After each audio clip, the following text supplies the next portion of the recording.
trucs et astuces sur cette belle région. Qu'est-ce qu'il est en train de faire? Vous fait marrer les Castellos, ça, hein? Bah oui, il fait des bêtises. Va vous donner quelques notions historiques littéraires sur cette région à propos de romantisme. Le romantisme s'est créé ici, on le comprend, à travers Georges Sand. Quel bonheur de partir pour cette dernière émission à la découverte d'un monument de l'Indre, Amandine Aurore Lucie Dupin, que tout le monde connaît sous le nom de Georges Sand, figure incontournable de l'époque romantique. Elle a été élevée en grande partie par sa grand-mère à Nohant, village dans lequel Georges Sand reviendra à chaque période un peu tourmentée de sa vie. Mais quelle vie! Elle a vécu des histoires d'amitié avec Delacroix, Mérimée, Balzac, Flaubert. Elle a été folle amoureuse de Frédéric Chopin. Elle est devenue pour l'éternité la bonne dame de Nohant en s'y éteignant en 1876. Partons sur ses pas.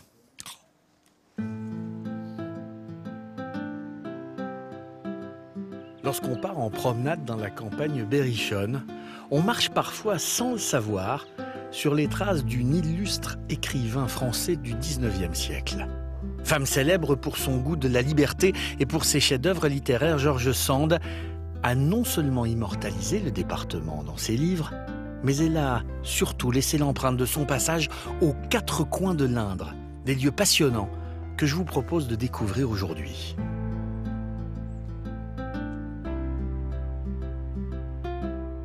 Et pour se mettre dans l'ambiance romantique de Georges Sand, quoi de mieux qu'une visite au château de Sarzay au petit matin. Derrière ce délicat voile de brume, la construction médiévale vieille de 700 ans révèle de nombreux charmes architecturaux que Richard, son propriétaire, ne cesse de contempler. Comment pourrait-on s'en lasser? C'est une édelweiss plantée au cœur du Berry. Le plus beau château fort du monde. Mais la plus grande fierté pour Richard, c'est de savoir qu'avant lui, Georges Sand a aussi côtoyé ces tours taillées dans le granit. Vous voyez, le château, on peut dire qu'il a une âme. Et Georges Sand, qui évidemment venait souvent ici, arrivait dans ces hauts lieux du romantisme, et il était plus qu'épanoui.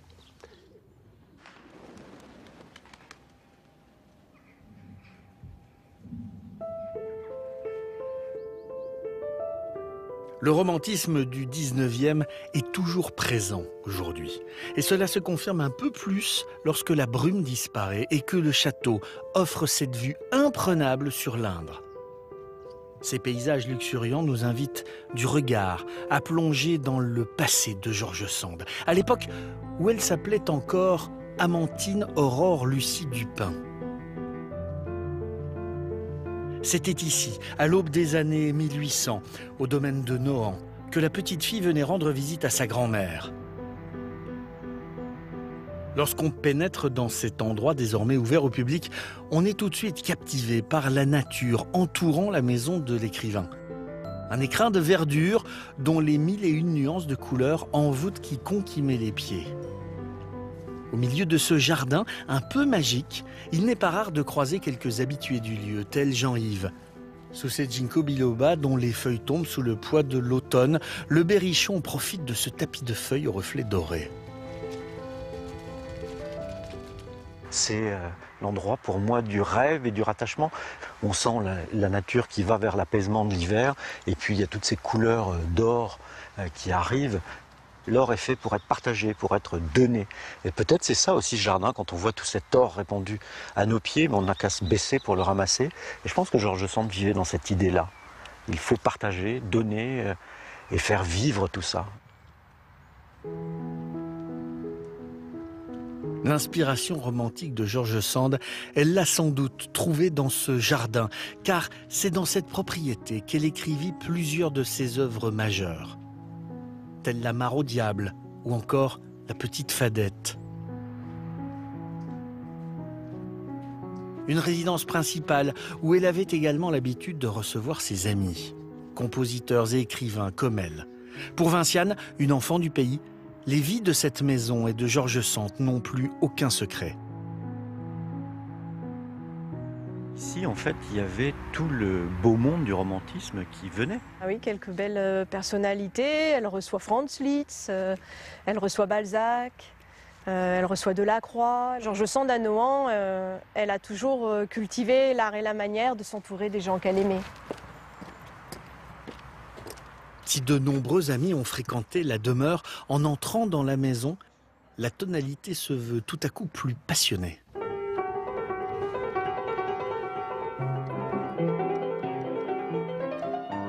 Et l'on reconnaît les notes de Frédéric Chopin. Car le compositeur polonais connu dans le monde entier a vécu une folle histoire d'amour avec George Sand, et ce, 9 années durant. Et bercé par cette douce mélodie, il ne nous reste plus qu'à investir les lieux. Un intérieur traditionnel et bourgeois du 19e siècle qui n'a quasiment pas bougé depuis la mort de l'écrivain. Ici, c'est la chambre bleue, la chambre de Sand réunissant de nombreux souvenirs. Et juste à côté, le bureau dans lequel Chopin a composé plusieurs morceaux. Mais cette maison était tellement mondaine aux yeux de George Sand, la romantique, que cette dernière s'en évadait parfois pour se ressourcer à l'autre bout de l'Indre. Son havre de paix portait le nom de Gargilès, petit village berrichon où elle aimait tant se promener. C'est sa petite bouffée d'oxygène, Gargilès. Et on la comprend. Comment ne pas tomber sous le charme devant ce paysage bucolique où le temps semble suspendu? La puissance romantique du lieu plaisait tellement à George Sand que cette dernière a décidé d'y cultiver un jardin secret.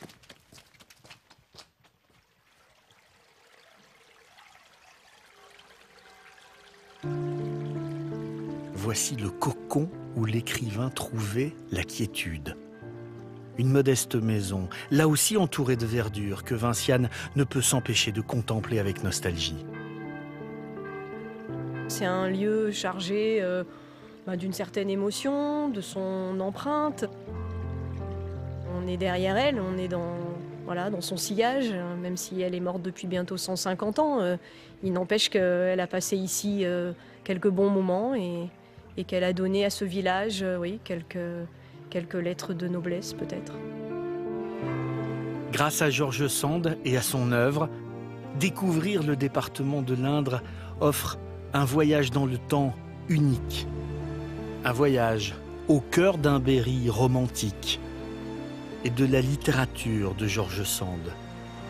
Une Indre qu'elle a chérie tout au long de sa vie.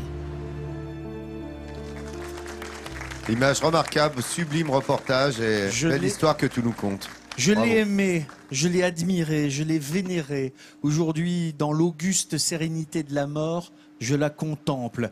C'est rien moins que Victor Hugo qui a fait le discours aux obsèques de George Sand. Ça envoie un peu. Pose son homme, comme on dit, mais dans le cas de George Sand, ça va aussi. Mais oui, mais vous imaginez la vie de cette femme, obligée quand même de changer de nom parce qu'on ne prenait pas les auteurs féminins au sérieux à l'époque, malgré leur talent. Et quand on visite ces demeures, j'allais dire, mais sa demeure surtout de Nohant, on y apprend nombre de choses sur son indépendance forcenée. Ce domaine est devenu un des hauts lieux du romantisme dans le Berry, mais dans la région, en France également, et grâce notamment au festival Chopin qui se donne là-bas. Et je voudrais remercier quelqu'un qui est venu spécialement de Paris, qui est un immense pianiste, grand compositeur, c'est Yves Henry qu'on a vu dans le reportage, qui est venu uniquement pour l'amour de George Sand et de Chopin, pour jouer quelques notes sur ce piano dans cette maison. Cette demeure historique, c'est vraiment un des lieux qu'il faut voir absolument. Ça draine un nombre de touristes du monde entier absolument considérable, et il est évident, je vais pas avoir l'outrecuidance de remettre un sourire de France à George Sand évidemment, mais à Vinciane Eslinger pour tout le travail qui est fait dans cette extraordinaire et belle maison de Nohant. Vous l'avez largement mérité. Merci beaucoup. Je le reçois avec plaisir, avec honneur.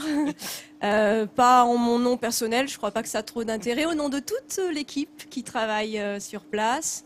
Voilà, c'est un beau métier et c'est une belle mission. Il faut tout conjuguer, passé, présent, avenir. Voilà, et merci à vous, merci. Merci infiniment. Mademoiselle. Merci. Bravo. Madame de Nohant, comme on l'appelle, George Sand, qu'on ne pouvait pas ne pas évoquer ici, en fait, sur cette émission. C'est un peu logique qu'on viendrait ici passer, aller visiter, forcément.